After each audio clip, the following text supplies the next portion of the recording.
Você acredita que pensa por si mesmo? Que racionaliza? São suas ideias? Mas e se você apenas repete a moral de sua tribo?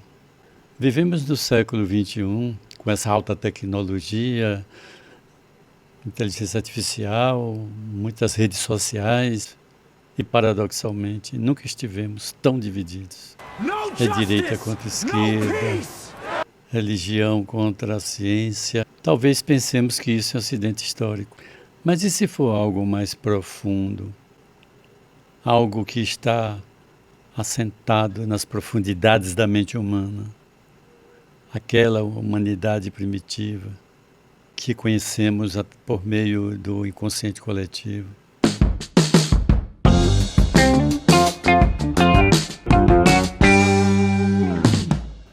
A civilização nasceu para conter o caos, para organizar impulsos, para transformar instinto em ordem. Mas isso tem um preço.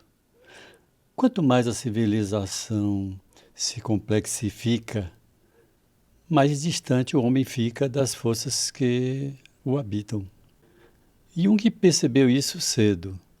A modernidade acreditou que poderia existir apenas pela razão e esqueceu que o inconsciente não desaparece quando é ignorado.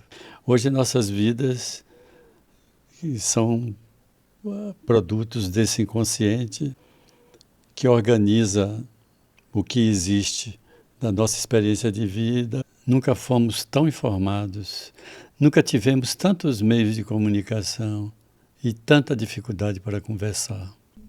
Nossa moralidade não surgiu para buscar a verdade universal. Ele surgiu para garantir coesão, pertencimento, sobrevivência do grupo. Isso funciona dentro da tribo. Fora dela, o conflito começa. Experimente um grupo de WhatsApp, as ideias que ali surgem e o conflito que pode aparecer quando alguém está se referindo a uma ideia de sua tribo e o outro não pertence à mesma tribo, por isso surge com outra ideia. Pense em dois homens armados e um com medo do outro, onde um coloca veneno no uísque e o outro atira e ambos morrem. O que é que aconteceu? Essa desconfiança mútua. E é justamente por isso que ambos morrem. É a tragédia dos comuns, quando o egoísmo destrói o coletivo. Mas há uma tragédia ainda mais perigosa, quando cada grupo acredita estar moralmente certo. E quando dois certos absolutos se encontram, não há negociação, há guerra.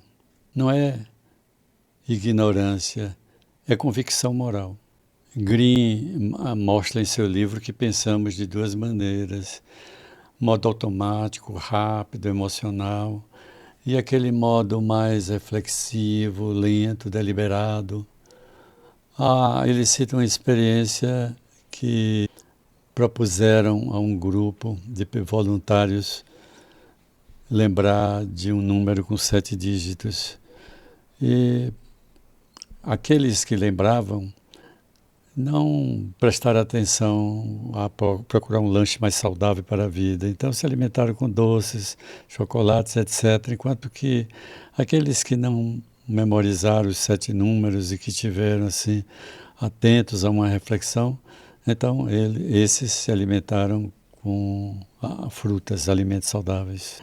Isso mostra que quase sempre estamos com o piloto automático, mas sob pressão ficamos irracionais, não mais racionais.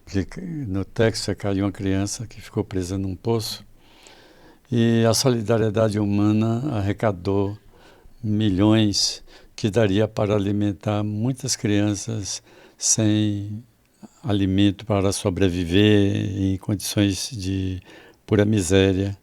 Mas por que fazemos isso?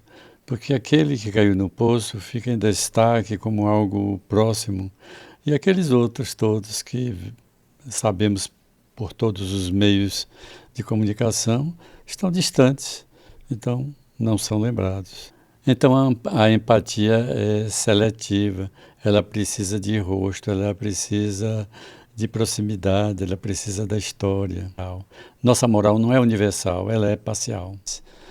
E Jung iria mais fundo. O tribalismo não é apenas social, é psíquico. O inimigo externo é sempre a construção interior. Aquilo que não suportamos reconhecer nós, projetamos no outro. A tribo precisa de um inimigo para manter sua identidade. E assim o outro deixa de ser humano e vira símbolo. Vira encarnação do mal. Quando o indivíduo perde o centro, a massa assume o controle. Imagina uma rede social e alguém se comporta de um modo que você não gosta e você expulsa. Isso tem como base no inconsciente coletivo que quando o tribal tinha alguém que era o mal para aquela tribo, então precisava sacrificá-lo para que a tribo tivesse sua paz. E Jung chamou isso de regressão das massas. A razão se dissolve e o pensamento empobrece e o afeto governa. As redes sociais não criaram o tribalismo, apenas potencializaram. Hoje cada pessoa habita uma bolha moral. E o diálogo tornou-se impossível entre essas bolhas. Cada lado se vê como guardião da verdade.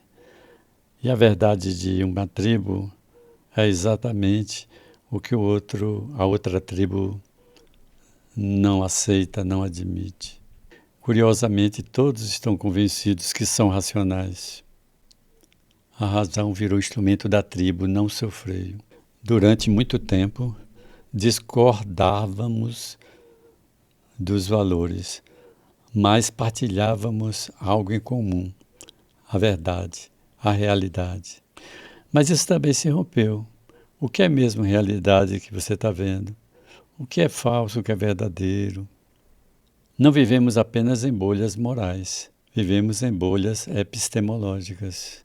Grupos inteiros não discordam apenas no que é certo, mas também no que é real. Assistimos vídeos que nunca aconteceram, imagens que nunca existiram, vozes que nunca falaram. A inteligência artificial desestabiliza o próprio critério de verdade. Então nos levou a outro nível de conflito. Há outro fator que raramente entra nessa equação, a solidão. Nunca estivemos tão conectados e nunca nos sentimos tão sós. E a solidão faz algo perigoso. Empurra o indivíduo de volta para a tribo.